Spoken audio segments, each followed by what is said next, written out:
A lot of you guys have asked how the KTM 1290 Super Adventure R compares to the S model with regards to its ride and the touring. And now that I have enough touring experience with the bike, I'm in Bosnia and Herzegovina right now. It's a beautiful day. So I take the opportunity to just give you a little bit of insight in how these two bikes compare and what my first impressions are after riding with this bike now for just over 2,000 kilometers on tour.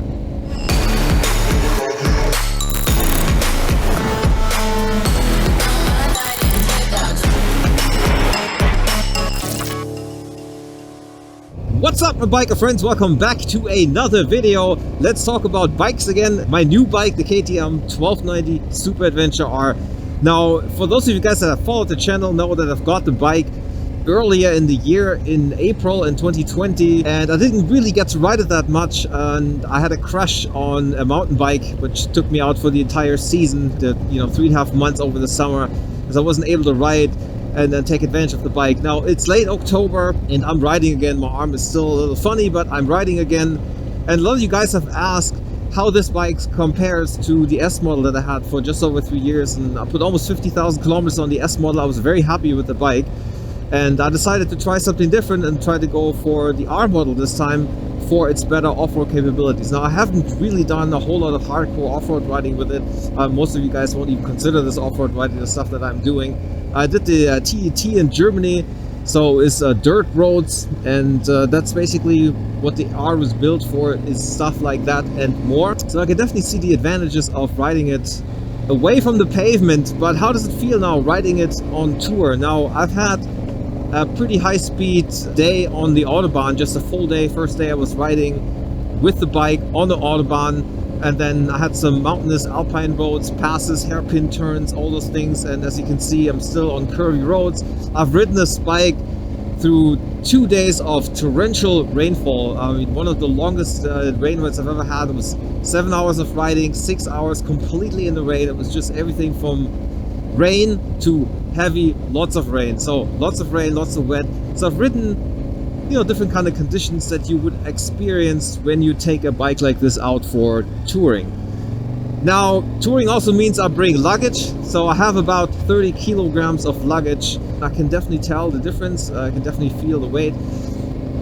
I've started to bring a lot more camera equipment these days. That alone is probably 11 kilograms out of the 30, so I need to find a way to sort of lighten the load a little bit. You can certainly feel that I have luggage on the bike. Felt a bit funny at first. So I have luggage on there. Also, you have noticed already, I converted it back to the tall touring screen, the GV that I initially bought for my S model for touring, because I wasn't happy with the original windshield, because I was used to having a large touring screen. And then for all of last year and the year before, I used a small racing screen, and usually I keep it on. And that would have been fine also for a summer tour, but I know it's going to get cold, it's going to get rainy, and I know I had to sit in there, and it was a good idea to install it. So these are the modifications on the R model: different windscreen, luggage. Also, for those of you guys that haven't seen it, I put smaller wheels on the bike. So I have two sizes of wheels. I've got the original 18 and 21 inch wheel combination. The idea was to use that for off-road tires, and then I still have a smaller wheel set from the S model, which is a 17 and 19 inch wheel set. That's basically what I have mounted at the moment, and I have street tires mounted. So you get a better selection of street tires when you use the smaller wheels. That's what I have on here.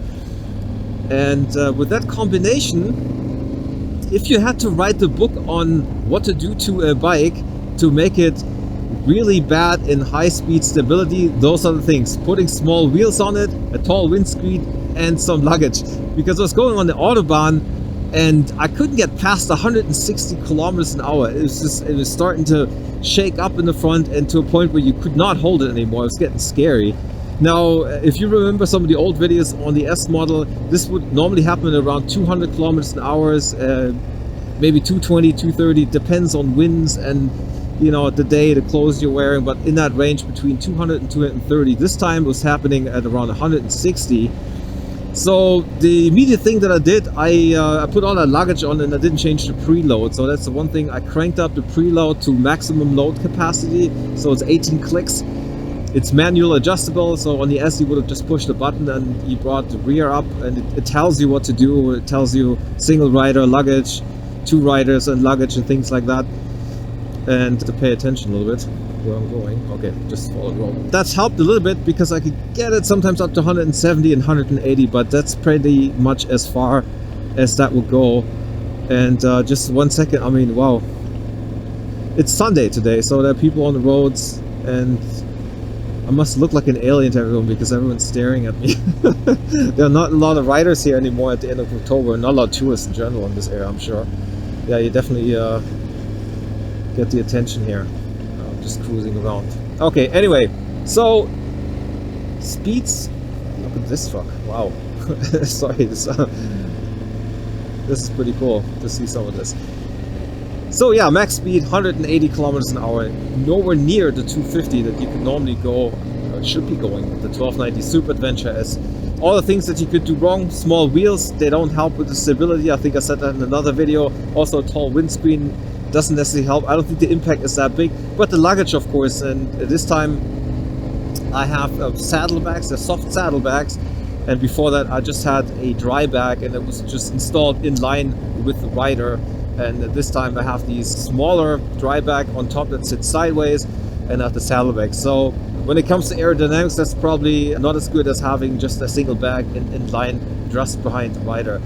But you have to remember the R model comes with higher suspension, so that extra 20mm suspension travel does not help with high speed stability. So even if you take all these things off and you use the original large wheels, I think it was around 200 where it started to get shaky. Before anyone says that, I don't think a steering damper would have helped a whole lot because there was so much shake in there. But you know, I might actually try that, I don't know. But that's a little bit disappointing considering this bike is meant to go quite a bit faster than 200 kilometers an hour. And for those of you guys that know, I do go that fast. I go 220, 230 if I can on the Autobahn. If I'm riding the Autobahn, it is making mileage and getting from point A to point B in the fastest possible way. I don't necessarily enjoy riding on the Autobahn. When I do, I would make sure that happens really fast. And you know, this time it was kind of weird to stay, you know, relatively slow in that range of 170, maybe 180 in best cases. So that is a huge compromise to take for road riding. This might be different with the 2021 models because that 2021 S model I was riding wasn't generally doing much better and higher speeds, so there may be more wiggle room also on the R model. I mean, I haven't ridden the R model that fast. Jesus, it's dropping down. Temperature is 7 degrees. I just had 14 just 15 minutes ago, and I'm not even that high in elevation. Just noticed it's getting a bit cold. So anyway, on the newer models this may be a different issue, but on this model, on the 2017 or 2020 model, if fast riding is your thing, I mean high speed, top end speed riding is your thing, then of course you have to take a hit with the R model, and especially if you make conversions and changing wheel sizes, especially larger wheel sizes. I think they have more fly mass, so they stabilize the bike a bit better. At least that's my impression that I had. And then the smaller wheels, that's not a good combination. Now in touring, if you just go normal street, so I had a day in the Alps in Austria. I was riding alpine passes. Obviously you're not going that fast, so that high speed instability wasn't so much of an issue, and the bike behaved really well. I mean, some of these roads are relatively bad, so that extra suspension, even though it's pretty firm in its setting, you know, will give you a bit more of a comfortable ride, a bit plusher ride. I think the S was a little harder. It's hard to tell because it's been a while since I rode the S, but just from recalling from memory, I think it is slightly more comfortable, even though it's set to its sportiest setting. And that's probably attributed to the different suspension system in general and maybe the extra suspension travel. I'm not quite sure what it is. I will have to say though that when it comes to high speed riding and cutting corners and stuff, I mean, it had the same wheel set, the same tires. I think I felt a little, just a tiny bit more secure on the S model to go a bit faster. I think it just is building a bit more trust. Maybe that's the reason, because I haven't been riding that long. You know, it's been the longest time without riding for me, 3.5 months, as long as I have gone in a very long time. So maybe it has something to do with that, you know, that if you're just in the flow of things would be different. But yeah, just from that perspective. But it's not a huge difference. Again, I think I said that in another video too, you can make a lot of changes to the suspension, and there's a lot more tweaking you can do, but it's all manual. You have to you have to get off the bike, and for some of the stuff you actually need tools to make those adjustments. Other things you can just do without tools, and you know, fine-tuning, compression and rebound and preload settings. I have the tools in my tank bag. It's not a big deal if I ever need them, but it's a bit more involved than just pushing a button. But other than that, it's been a pretty good bike as expected. You know, the differences aren't that big, you know, after riding it now for a while. Also in rain riding, it's no different because you tend to go slow anyway in the rain. I mean, they're not really pushing the bike, so that was no problem at all. And yeah, it's good. One thing, last but not least, I have to say, the riding height. Now it's a bit lower because of the smaller wheel sizes, which is nice, with the tall wheels. And you know, I'm 5'11", 1.80 m, so I'm not a super tall person. And not being able to plant both feet on the ground when I'm maneuvering the bike, you know, sometimes I'm just kind of tiptoeing around. I didn't have that issue with the S model, and I knew this was going to be an issue, and it's a little better now with the smaller wheels. But yeah, the extra suspension travel brings the bike up quite a bit. So if you have to really watch out where you park your bike and when you have to sort of maneuver it out again. So that's one thing that I've noticed also getting off the bike. It's quite a bit taller up. Also, just before I forget, I did order a custom-made lower seat, and I finally received it, and I didn't have time to try it out before my accident. Now I did try it before I went on the trip, and I didn't have a whole lot of time to try it. The first impression was it didn't really do much to reduce the seat height. It was just harder and less comfortable, and I have to give it another try. It was just 2 days of riding, so it's probably not quite fair to do this. It's quite an expensive modification I had to make, but I decided to go with the original R seat because it is more comfortable, and I'm glad I did, because as I haven't been riding much, I can tell that sitting on even the normal seat, that extra comfort is helping at the moment. You know, if you're riding the entire season like I normally do in the normal season, that would have been different. But right now, I'm happy for every bit of comfort I can get. Okay, guys, so that was a quick recap on how the 1290 Super Adventure R rides as compared to the S. So to recap, it's not a huge difference except for the high-speed instability. And again, it's just a German issue. If you're not going anything faster than 100 miles an hour or 160 kilometers an hour, this is a non-issue. But if you are riding in Germany, if you want to go top speed, then that's a huge impact, especially with the way I had it modified right now.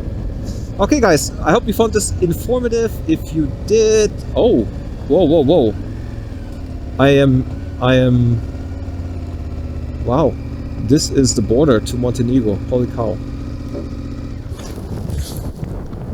So, is there anyone here? Oh, there's. Hi. Do you need a passport? Yeah. Okay. Okay, yeah. I was so surprised to see it. I was like, whoa, here's the border.